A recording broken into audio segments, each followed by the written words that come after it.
The sky above the battlefield was red, not the natural red of a sunset, but the angry red of burning ships and dying stars. Commander Yuna stood among the wreckage, her three-fingered hands covered in dust and blood. The battle was over. Her side had won. But winning meant nothing to her now.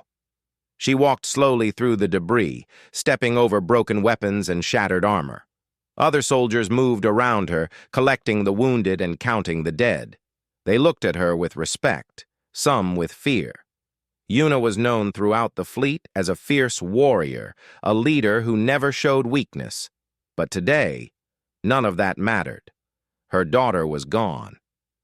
Yuna found her near the eastern ridge, where the fighting had been worst. Jia lay on her back, her eyes closed, her face peaceful. She looked like she was sleeping. For a moment, Yuna's heart leapt with hope. Maybe she was just sleeping. Maybe if she called her name, Jia would open her eyes and smile. But Yuna knew better. She had seen too much death in her long life. She knew what it looked like. She knew the stillness that came when the soul left the body. She knelt beside Jia and touched her face. The skin was already cold. Yuna's people did not cry. Their biology did not allow for tears. But she felt something break inside her chest, something that could never be repaired. Jia was half human, half Kelsorian. Her mother was human. Her father, Yuna's deceased partner, had been Kelsorian like Yuna herself. The mixing of species was rare in the galaxy. Most races kept to themselves, but humans were different. They formed bonds with anyone, regardless of biology or culture. They loved without boundaries. Yuna had never understood that about humans until she met Jia's mother, Hana. Hana had been a medic in the human fleet, assigned to work with Kelsorian forces during the first swarm invasion. They had worked together for months before Yuna even noticed Hana as more than a colleague. But Hana had been patient. She had shown Yuna that love was not weakness, it was strength. When Hana died giving birth to Jia, Yuna had wanted to die too. But she had a daughter to raise, a child who was part human, part Kelsorian, and all hers. Jia had grown up strong and brave. She had joined the military as soon as she was old enough. She wanted to protect others, just like her mothers had done. Now she was gone too. Yuna picked up Jia's body. She was light, too light. Her armor had been torn away by the blast that killed her. Yuna carried her away from the battlefield, away from the noise and the smoke. She found a quiet place on a hillside where small purple flowers grew between the rocks. She laid Jia down gently. She arranged her hands on her chest. She smoothed her dark hair, so much like Hana's hair had been. Then she sat beside her and waited. She did not know what she was waiting for. Maybe for the pain to stop. Maybe for time to reverse itself. Maybe for nothing at all. Other officers came to find her. They stood at a respectful distance and spoke in low voices. They told her the casualty numbers. They told her the enemy had been pushed back. They told her she was a hero. They told her the fleet admiral wanted to see her. Yuna did not respond. She did not look at them. After a while, they left. The sun moved across the sky. The red color faded to orange, then to purple, then to black. Stars appeared, millions of them, cold and distant. Yuna sat and watched them. She wondered if Hana was somewhere among those stars now. She wondered if Jia would find her. Kelsorian culture did not have much room for grief. When someone died, they were honored briefly, then forgotten. Life continued. The dead were gone, and dwelling on them was seen as pointless. Yuna had been raised to believe this. She had watched her own parents die in battle when she was young, and she had moved on the next day because that was what was expected. But Jia was different. Jia was her daughter, the only family she had left, the only connection to Hana, the only person in the universe who had ever called her mother. Yuna felt something she had never felt before: emptiness. A vast, dark emptiness that filled every part of her. She had always been strong. She had always known her purpose. She had always believed in the cause she fought for. But now, sitting beside her dead child, she questioned everything. What was the point of fighting? What was the point of winning battles if the people she loved kept dying? What was the point of living in a universe so cruel that it took children from their parents? She looked down at Gia's face. Even in death, she was beautiful. She had Hana's eyes and Yuna's strong jaw. She had been the best of both her mothers, and now she was nothing but empty flesh and fading memories. Yuna reached out and took Gia's hand. It was stiff and cold. She held it anyway. She held it and remembered. She remembered Gia as a baby, crying in the night. She remembered Gia as a child, asking endless questions about everything. She remembered Gia as a teenager, arguing about politics and philosophy. She remembered Gia as a young woman, putting on her uniform for the first time, so proud and so brave. She remembered all of it, and she knew she would never forget. Even if her people expected her to move on, she would not. She would carry this pain forever, because that was what love meant. That was what Hana had taught her. Love did not end when someone died. It continued, transformed into grief, but still love. The night grew colder. Yuna did not move. She sat and held her daughter's hand and stared at the stars. She did not know how long she sat there. Hours, maybe, or days. Time had lost all meaning. She did not hear the footsteps approaching until they were very close. She looked up slowly. A figure stood a few meters away, silhouetted against the starlight. Human, she could tell by the shape. Male, wearing an old military jacket that had seen too many battles. He did not speak at first. He just stood there, looking at Gia's body, then at Yuna. His face was scarred, his eyes tired. He had the look of someone who had seen too much death. Finally, he spoke. His voice was quiet, almost a whisper. "Commander Yuna, you need to witness this." Yuna did not respond. She did not care what he wanted. She did not care about anything anymore. But something in his voice made her pause. It was not the voice of someone bringing bad news. It was the voice of someone carrying hope. Yuna stared at the human standing before her. She did not recognize him, but that meant nothing. There were thousands of humans in the Allied fleets. They were everywhere now, had been for the past 50 years, ever since they had joined the galactic community. Before that, most species had not even known humans existed. The human took a step closer. In the starlight, Yuna could see his face more clearly. He was older than she had first thought. Gray streaked his black hair. Deep lines marked his face. One of his eyes was artificial, glowing faintly blue in the darkness. His right hand was mechanical, too, she noticed, a replacement for one lost in battle. "My name is Tae-min," he said softly. "I served with your daughter. I was there when she fell." Yuna's grip tightened on Gia's cold hand. Anger flared inside her. Was he here to offer condolences? To tell her how bravely Gia had fought? She did not want to hear it. She did not want platitudes from a stranger. "Leave me," she said. Her voice was rough, barely above a whisper. Tae-min did not move. He stood there, patient and still. "I know you are in pain," he said. "I know you want to be alone, but I need you to come with me. For Gia's sake." Yuna looked up sharply. "Do not speak her name." "She would want you to come," Tae-min continued, ignoring the warning in her voice. "She spoke of you often. She said you were the strongest person she knew. She said you never gave up, no matter how bad things got." "She was wrong," Yuna said bitterly. "I am not strong. A strong person could have protected her. A strong person would not be sitting here useless and broken." Tae-min shook his head slowly. "Strength is not about preventing death, Commander. It is about how we respond when death comes. And it always comes, eventually. For everyone we love. Yuna wanted to argue, but the words died in her throat. She felt too tired, too empty. What was the point of arguing with this human? What was the point of anything? Taemin crouched down, bringing himself to her eye level. I lost my daughter too, he said quietly. 10 years ago. She was a pilot.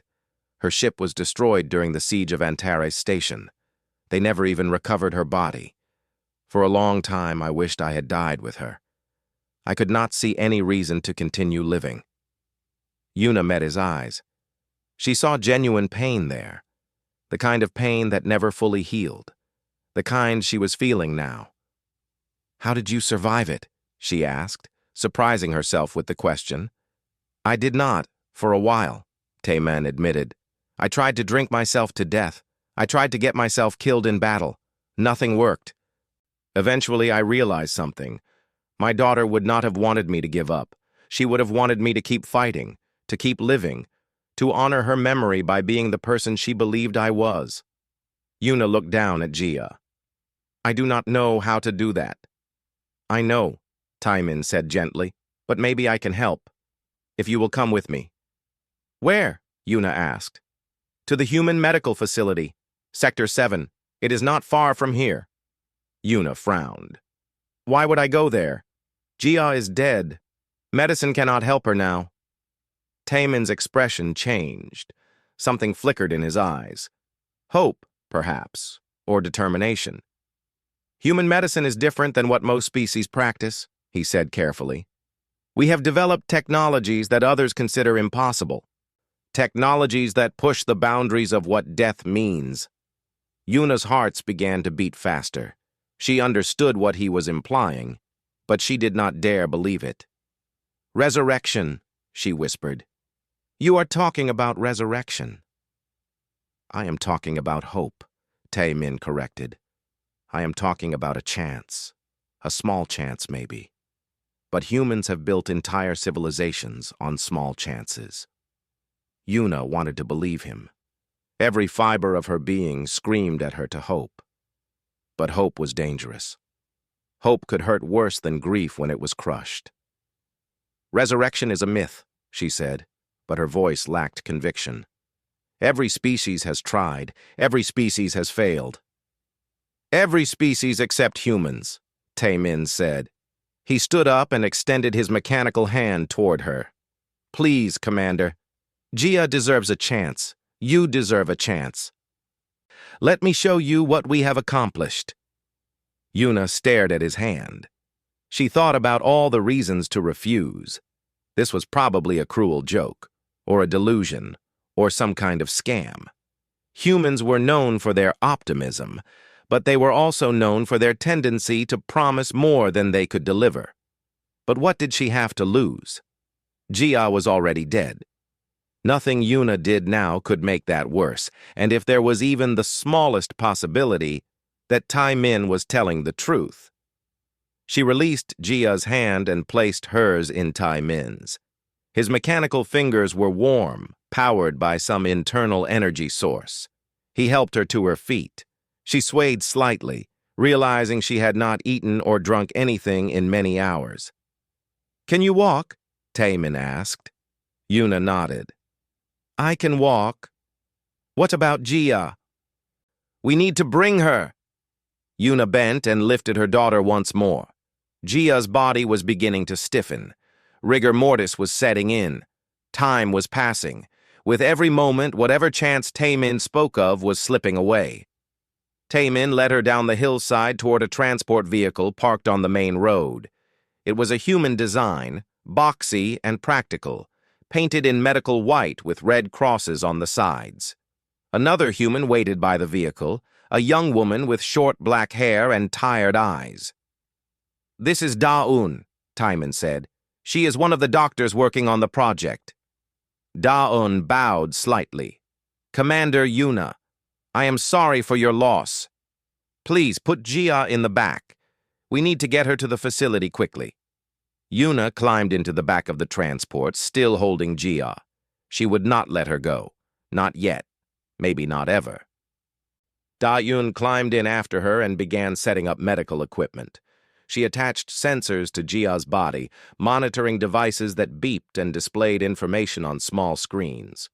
Her neural patterns are still present, Da-Yun said, speaking more to herself than to Yuna. Faint, but present. That is good. We might have enough time. Taemin got into the driver's seat and started the engine. The transport lifted off the ground with a soft hum and accelerated smoothly. Through the windows, Yuna could see the battlefield falling away behind them. The wreckage, the bodies, the signs of war. They passed through a checkpoint where soldiers waved them through without question. The human medical facility was located in what had once been a school. The building was large and modern, built by the first wave of colonists who had settled this planet. Now it had been converted into a hospital, its classrooms transformed into operating rooms and laboratories. Taemin parked the transport near a side entrance. Da-Yun opened the back doors and guided Yuna out. Other medical personnel appeared, humans and a few other species, all wearing white coats and concerned expressions. They surrounded Jia, speaking in rapid medical terminology that Yuna did not understand. "Take her to room 7, Da-Eun ordered. "Alert Dr. Hyun-woo that we have a viable candidate. Tell him we need to begin immediately." The medical team lifted Jia onto a floating stretcher. Yuna's first instinct was to stop them, to pull her daughter back into her arms, but Taemin placed a hand on her shoulder. "Let them work," he said. "They are the best humanity has to offer. If anyone can bring Jia back, it is them." Yuna watched as they carried Jia through the doors and into the building. She felt the emptiness inside her grow wider. But alongside it, something else was growing too. Something she had thought was dead. Hope. The inside of the facility was clean and bright, almost painfully so after the darkness of the battlefield. White walls, white floors, white lights that hummed softly overhead. The air smelled of antiseptic and something else, something Yuna could not identify. Electricity, maybe, or hope. Da-Eun led Yuna and Taemin through a series of corridors. They passed rooms full of medical equipment, some familiar, some completely alien. In one room, Yuna glimpsed what looked like a person floating in a tank of blue liquid, surrounded by wires and tubes. In another, she saw rows of crystalline structures that pulsed with soft light. "What is this place?" Yuna asked. "This is Project Genesis," Da-Yun explained. "It is humanity's answer to death. We have been working on it for 20 years. Only recently have we achieved success." "Success?" Yuna's voice rose. "You have brought people back from death?" Da-Eun hesitated. "Yes and no. It is complicated. Dr. Hyun-woo will explain everything." They arrived at a large room that looked like an operating theater. In the center was a specialized medical bed, surrounded by more equipment than Yuna had ever seen in one place. Screens covered the walls, displaying complex data streams and three-dimensional models of neural networks. Jia's body lay on the bed, now covered with a thin white sheet. Medical personnel moved around her with practiced efficiency, attaching more sensors, adjusting machines, preparing for something. A man stood beside the bed, studying the screens with intense concentration. He was middle-aged, his black hair pulled back in a neat ponytail. He wore glasses, an old-fashioned affectation that most humans had abandoned in favor of corrective surgery. When he saw Yuna enter, he turned and bowed respectfully. "Commander Yuna, I am Dr. Hyun-woo. I lead the Genesis project." His voice was calm, measured, the voice of someone accustomed to explaining complicated things to worried families. "I am truly sorry about your daughter, but I believe we can help her." Yuna stepped closer to Jia's body. One of her hands was visible outside the sheet. Yuna took it gently, still cold, still lifeless. "Taemin said you can bring her back. Is that true?" Dr. Hyun-woo pushed his glasses up his nose. The answer depends on what you mean by bring her back. Let me explain what we do here, and then you can decide if you want to proceed. He walked over to one of the large screens and tapped it. An image appeared, a complex network of glowing lines and nodes. "This is a human brain," he said. "Every thought, every memory, every personality trait exists as electrical and chemical patterns in these neural networks. When someone dies, the body stops functioning. But the patterns, the information that makes someone who they are, that information does not disappear immediately. It fades, slowly, over time." Yuna stared at the image. She had studied basic neuroscience in the military academy, but this was far beyond anything she had learned. "How long before it disappears completely?" "It varies, usually between 6 and 12 hours depending on the circumstances of death and the species. Your daughter died approximately 4 hours ago. We still have time." Dr. Hyunwoo tapped the screen again. The image changed, showing what looked like a map of millions of tiny connections. "This is where human technology becomes unique. We have developed a method to scan and preserve these neural patterns. We call it consciousness mapping. It is similar to making a copy of someone's mind, but far more detailed and precise." "A copy?" Yuna felt something cold settle in her stomach. "You mean you would create a duplicate? A clone?" "Not exactly," Dr. Hyunwoo said quickly. "The consciousness map preserves everything that makes Jia herself, her memories, her personality, her thoughts and feelings. But you are correct that there is a philosophical question here. Is a preserved consciousness the same as the original person? Different cultures answer that question differently." Yuna looked at Jia's still face. "What do humans believe?" Dr. Hyunwoo smiled slightly. "Humans believe that consciousness is information. Information can be transferred, stored, and restored. If we perfectly preserve someone's neural patterns and restore them to a functioning body, then we have not created a copy. We have continued the original existence. The person has not died. They have merely been interrupted." "That is a convenient belief," Yuna said, not bothering to hide her skepticism.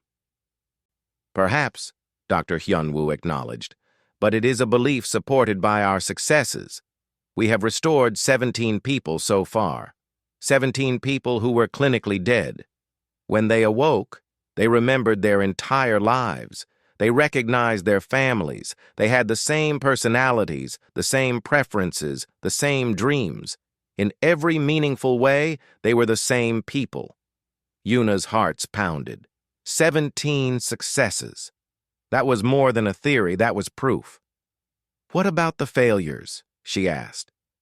"How many of those have there been?" Dr. Hyunwoo's expression grew somber. 43. In most cases, we were unable to capture the neural patterns in time. The information had degraded too much.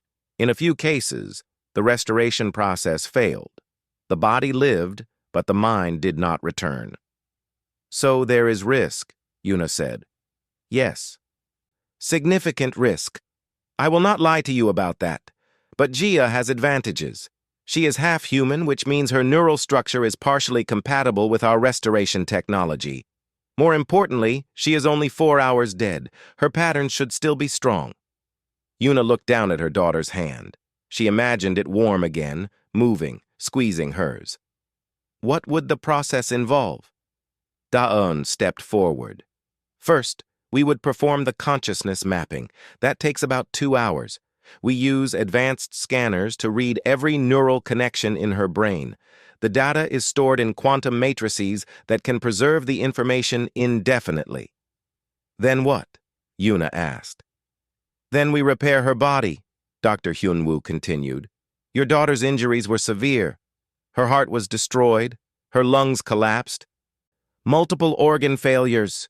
We would need to replace or regenerate the damaged tissue. That is the easy part. We have advanced regeneration technology. We can rebuild almost any biological system."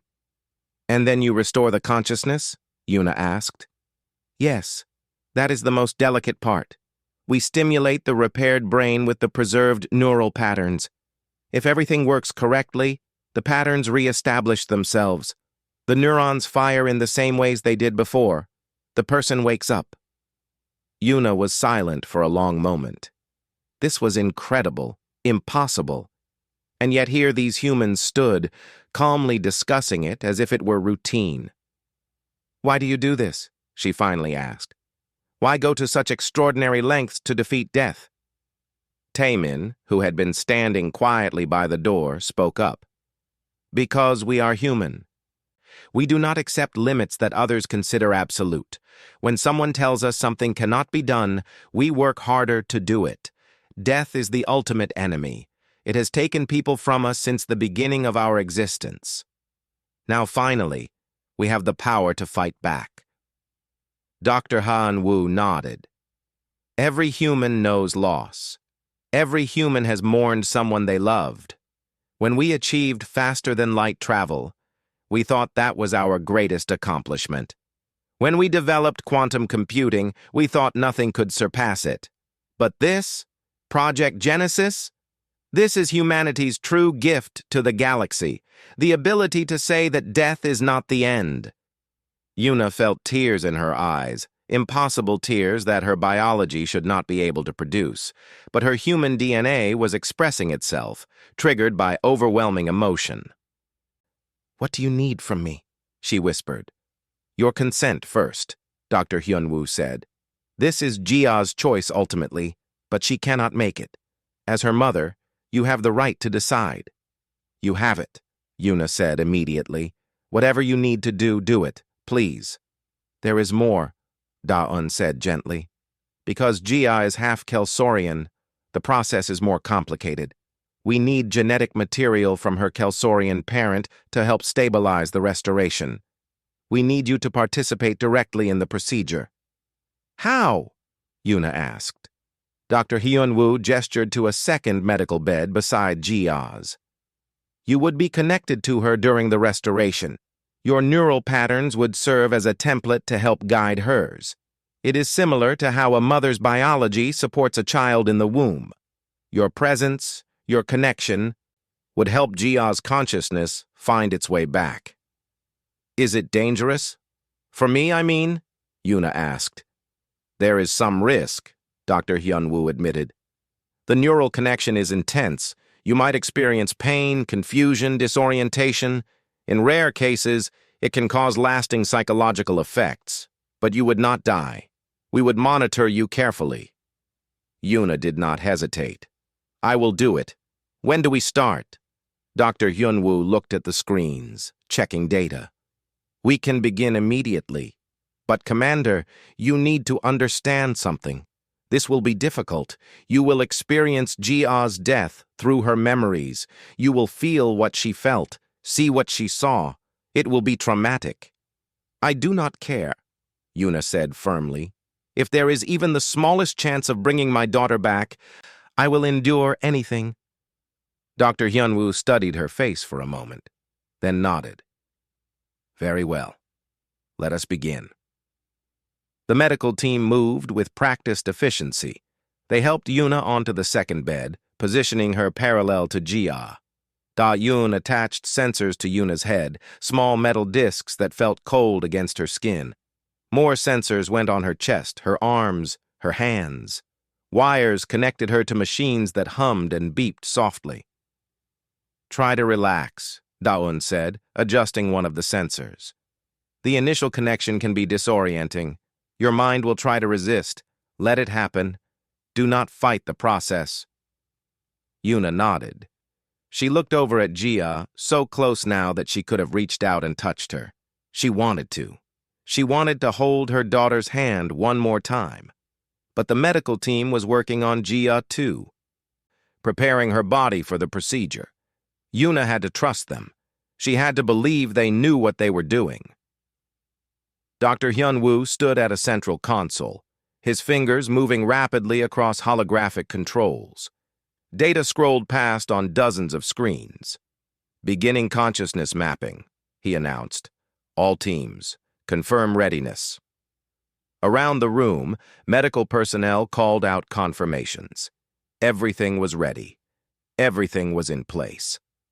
"Commander Yuna," Dr. Hyunwoo said, looking at her directly. "From this point forward, you may experience unusual sensations. If at any time the pain becomes too severe, tell us. We can adjust the connection strength. Do you understand?" "I understand," Yuna said. Her voice was steady, but her hearts were racing. "Initiating scan," Dr. Hyunwoo said. At first, Yuna felt nothing. Then, gradually, a tingling sensation spread through her skull. It was not painful, just strange, like something was gently touching her thoughts. The tingling grew stronger, became almost like pressure. She could feel the machine reading her, analyzing her neural patterns, comparing them to Jia's. Images began to flash through her mind. Memories, but not her memories, Jia's memories. She saw herself through her daughter's eyes, a younger version of herself, standing in their home on the colony world where Jia had grown up. Yuna was wearing civilian clothes, not her uniform. She was smiling, something she rarely did. She was happy. The memory shifted. Jia was older now, maybe 10 years old. They were in a park. Yuna was teaching her how to throw a combat knife. Jia kept missing the target, getting frustrated. Yuna's voice, patient and encouraging. "Try again. Failure is just learning in disguise." Another shift. Jia was a teenager, arguing with Yuna about joining the military. "I want to make a difference like you did, like Mom Hana did." Yuna trying to hide her fear. "The military is not about making a difference. It is about surviving." More memories, flowing faster now. Jia's first day at the academy, her graduation ceremony, Yuna in the front row, pride radiating from her face. Jia's first assignment, her first combat mission, her fear, her excitement, her determination to prove herself worthy. Then the memories turned dark. The battle. The one that had happened just hours ago. Yuna experienced it through Jia's eyes, felt what Jia had felt. The noise was overwhelming, weapons firing, ships exploding overhead, soldiers shouting orders. Jia was with her unit, pushing forward against enemy positions. The swarm soldiers were everywhere, their chitinous bodies gleaming black in the smoke. Jia fought well. She moved with skill and confidence, the training Yuna had given her evident in every motion. She protected her squad mates. She followed orders. She adapted to the chaos of battle. Then something went wrong. A swarm artillery unit, hidden in the ruins, opened fire. Explosions tore through Jia's squad. She saw her friends die, saw their bodies torn apart. She felt terror, but also anger.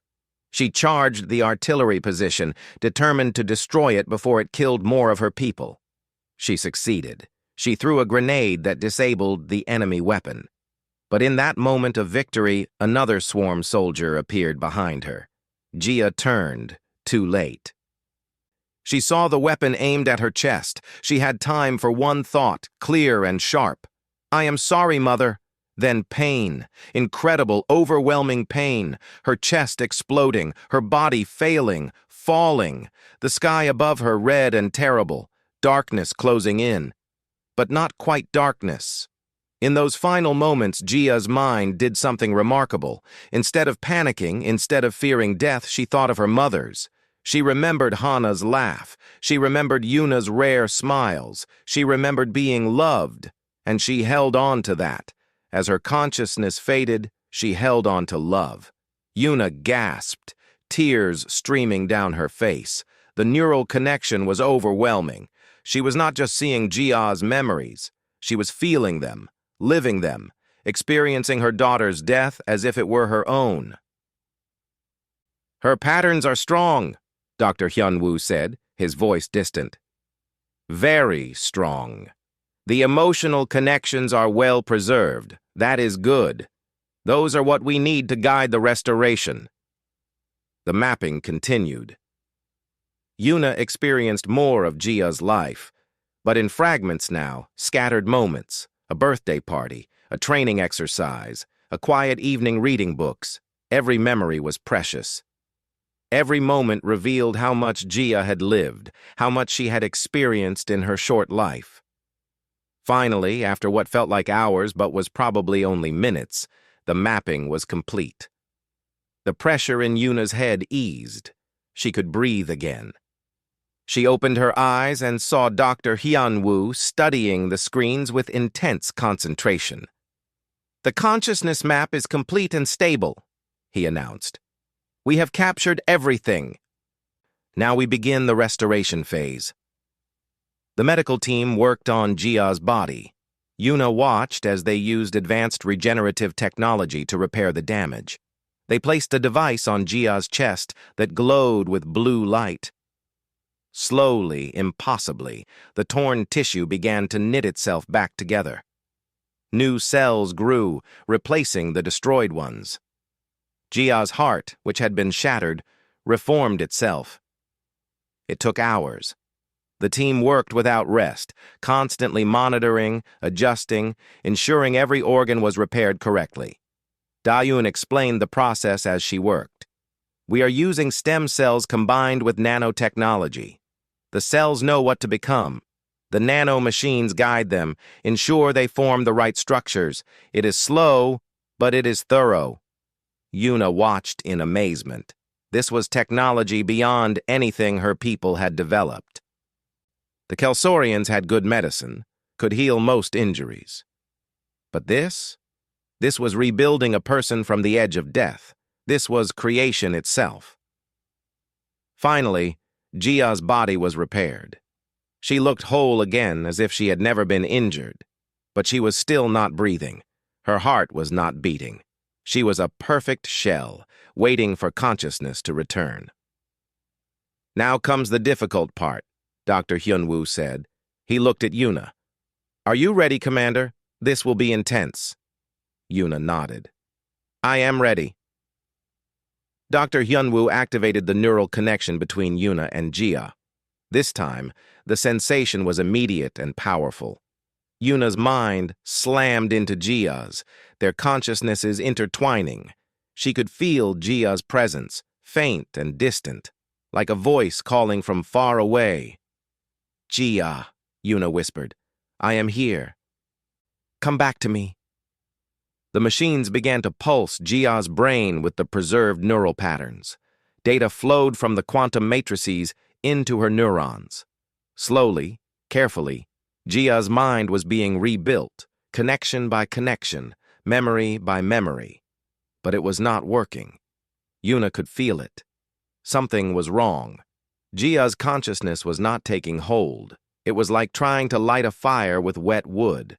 The spark was there, but it would not catch. "Neural integration at 30%, Da-Eun said, her voice tight with concern. "It should be higher by now." "Increase the connection strength," Dr. Hyunwoo ordered. "Commander Yuna, you need to reach for her. Your bond as mother and daughter is the key. Use it." Yuna closed her eyes and focused. She thought about Gia, about everything they had shared.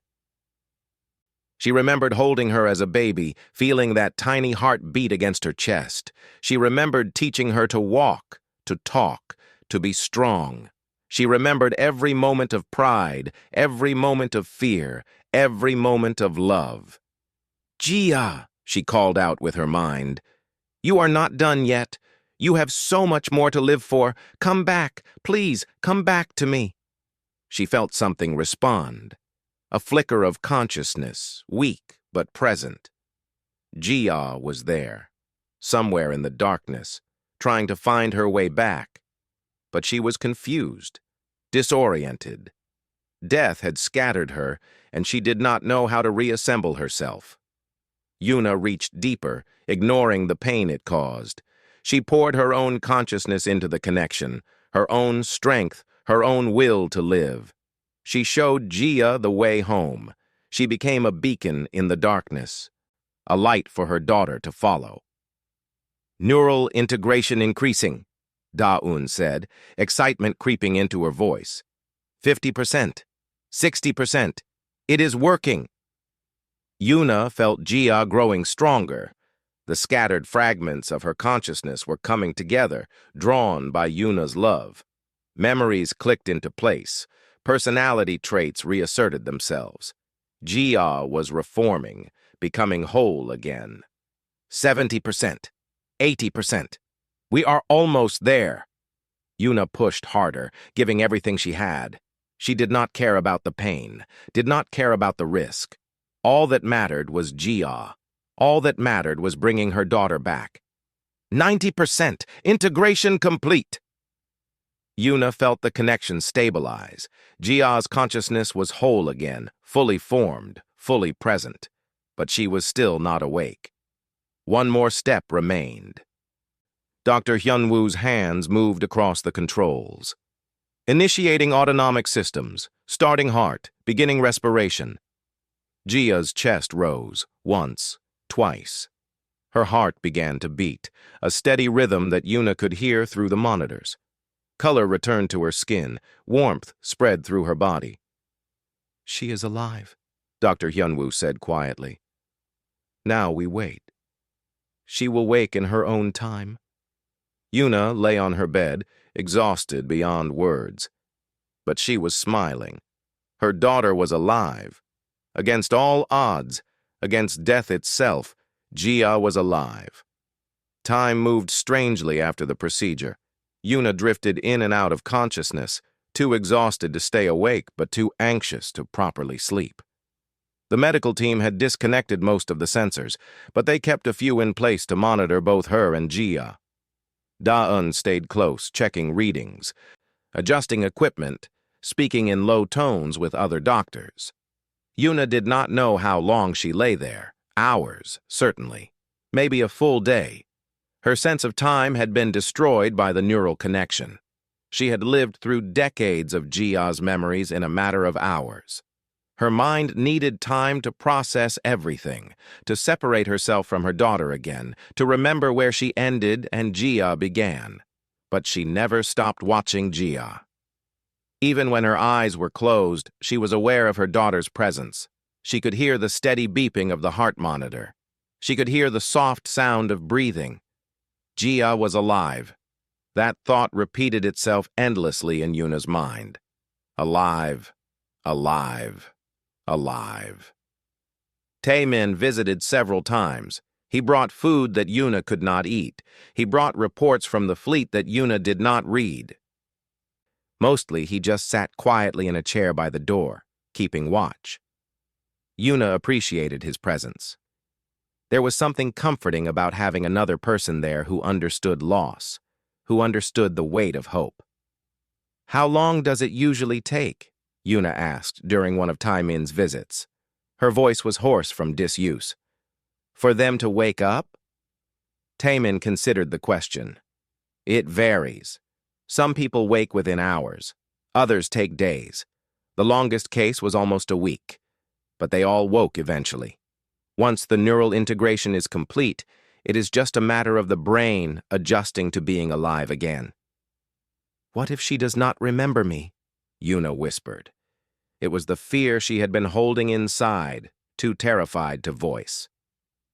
What if the person who wakes up is not really Jia? Taemin leaned forward in his chair. I met all 17 of the successful restorations. I spoke with them, tested them, tried to find any sign that they were different than before, and you know what I found? Nothing. They were exactly the same people. They had the same jokes, the same habits, the same fears. They recognized their loved ones immediately.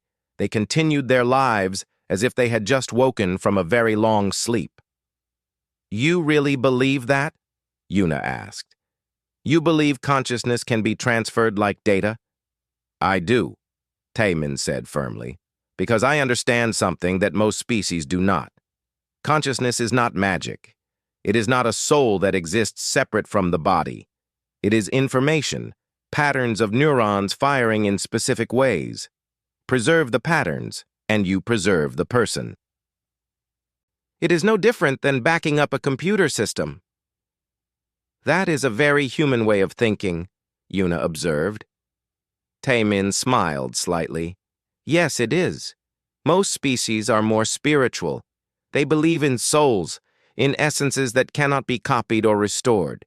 But humans are practical. We deal with reality as it is, not as we wish it to be. And the reality is this. Minds are biological computers, and we have learned how to repair them. Before Yuna could respond, one of the monitors began beeping differently. Da-eun rushed over, checking the displays. Brain activity increasing, she said, excitement clear in her voice. Conscious thought patterns emerging. She is waking up. Yuna sat up so quickly that the room spun. She steadied herself, then turned to look at Jia. For a moment, nothing seemed different. Jia lay still, her face peaceful. Then her fingers twitched. Just slightly, but it was movement. Voluntary movement. Jia, Yuna said softly. Can you hear me? Jia's eyelids fluttered. Her breathing changed, becoming faster. Her head turned slightly toward Yuna's voice. Then slowly, her eyes opened. For a long moment, Jia stared at the ceiling, confusion evident in her expression. She blinked several times, as if trying to focus. Her mouth opened, closed, opened again. When she finally spoke, her voice was barely a whisper. Mother! The word hit Yuna like a physical force. She gasped, tears flooding her eyes. Yes, yes, I am here. I am right here. Jia turned her head, slowly, carefully. Her eyes found Yuna. They were the same eyes, brown with flecks of gold, Hana's eyes. But they were confused, struggling to understand. What happened? I was in battle. You died, Yuna said gently. But the humans brought you back. Jia's eyes widened. She looked around the room, seeing the medical equipment, the doctors, the screens displaying her vital signs. I died? She repeated, as if testing the words. I remember. There was a swarm soldier. He shot me. I felt... She touched her chest, where the injury had been. There was no mark there now, no sign of trauma. I felt my heart stop. It did stop, Da-eun said, stepping closer. You were dead for approximately 4 hours before we began the restoration process. How do you feel now? Jia considered the question. She wiggled her fingers, flexed her arms, took a deep breath. Strange. Like I have been asleep for a very long time. Everything feels distant, but also clear. Clearer than before. She looked at Yuna again. You are really here. This is really happening. Yes, Yuna said. She wanted to get up, to go to Jia, to hold her, but her body would not cooperate. The neural connection had drained her completely. Dr. Hyunwoo appeared on Jia's other side. Jia, I need to ask you some questions. To make sure the restoration was successful, can you tell me your full name? Park Jia, she answered immediately. Your age? 23. Your mother's name? Commander Yuna. My other mother was Hana, but she died when I was born. Good. What is your earliest memory? Jia closed her eyes, thinking. I was maybe 3 years old. Mother was teaching me the Kelsorian language. I kept getting the clicks wrong, and she was so patient. She said learning 2 languages would make me strong. Dr. Hyunwoo smiled. Excellent. Your memories are intact. Do you remember what happened in the battle? Jia's expression darkened. Yes, everything. My squad was hit. I tried to destroy the artillery position. I succeeded, but then... She paused, swallowing hard. I remember dying. I remember thinking about my mother's. And then nothing. Darkness. That is normal, Dr. Hyunwoo assured her. The period of death cannot be remembered because there was no consciousness to form memories, but everything before that is preserved perfectly. Jia looked at Yuna again. You saved me. How? Yuna finally found the strength to move. She pushed herself off her bed and walked unsteadily to Jia's side. She took her daughter's hand. It was warm, alive, real. The humans saved you, she said. They have technology that can restore consciousness after death. It is incredible, impossible, and yet here you are. Here I am, Gia repeated. She squeezed Yuna's hand, testing her strength. I feel different. Not bad, just different. Like I am more aware of myself. Is that normal? Yes, Da-Un said. Many patients report increased self-awareness after restoration. We think it is because you have experienced both life and death. You understand what consciousness means in a way that most living beings do not. Gia nodded slowly. Then she noticed Tae-min standing by the door. I know you, she said. You were in my unit. You are the one who kept telling terrible jokes during missions. Tae-min laughed, the sound full of relief and joy. That is me. Terrible jokes are my specialty. It is good to see you awake, Gia. It is good to be awake, Gia said. Then she looked around at all the humans in the room. Thank you. All of you. I do not understand how you did this, but thank you. Dr. Hyunwoo bowed slightly. This is what we do. This is humanity's purpose. We fight against the inevitable. We refuse to accept that death is the end. Every person we restore is a victory, not just for that individual, but for all sentient life. Death has ruled the galaxy since the beginning of time. Now finally we can fight back. Yuna listened to his words and felt something shift inside her. She had always respected humans, had worked alongside them for years, but she had never truly understood them until now. This was what made them unique in the galaxy, not their technology, not their military might, not their diplomacy. It was their absolute refusal to give up, their stubborn insistence that every problem could be solved, every challenge overcome, even death itself. Other species accepted death as natural, as inevitable, as the proper order of things. But humans saw it as an enemy to be defeated. And they had done it. They had actually done it. How many people know about this technology? Yuna asked Dr. Hyunwoo. Not many, he admitted. We are still in the experimental phase. The galactic community is not ready for this knowledge. Many species would see it as blasphemy, as a violation of natural law. We are being careful about how we introduce it. But eventually everyone will know, Yuna said. Yes. Eventually death will become optional. People will be able to choose when and if they want to die. They will be able to continue their lives indefinitely as long as their neural patterns can be preserved. It will change everything, society, culture, the very meaning of existence. Yuna looked at her daughter, alive and whole and smiling despite everything she had been through. It already has changed everything, she said quietly. The galaxy will never be the same. Gia squeezed her mother's hand again. I am glad I get to see it. I am glad I get to live. Whatever comes next, whatever challenges we face, I want to be part of it. Thanks to you. Thanks to the humans. Thanks to everyone who refused to let me go. Yuna felt tears on her face again, but this time they were not tears of grief. They were tears of joy, of gratitude, of hope. Her daughter was alive. Against all odds, against the fundamental rules of the universe, Gia was alive. She understood now why humans were feared across the galaxy. It was not because of their weapons or their ships or their armies. It was because they did not accept limits. They did not bow to the inevitable. They looked at the impossible and saw only a challenge to overcome. They did not just fight death. They defeated it. And in doing so, they had shown the entire galaxy what was possible when you refused to give up. When you believed that every problem had a solution, every loss could be recovered, every darkness could be conquered by light. That was humanity's true gift. Not technology, not science, but hope.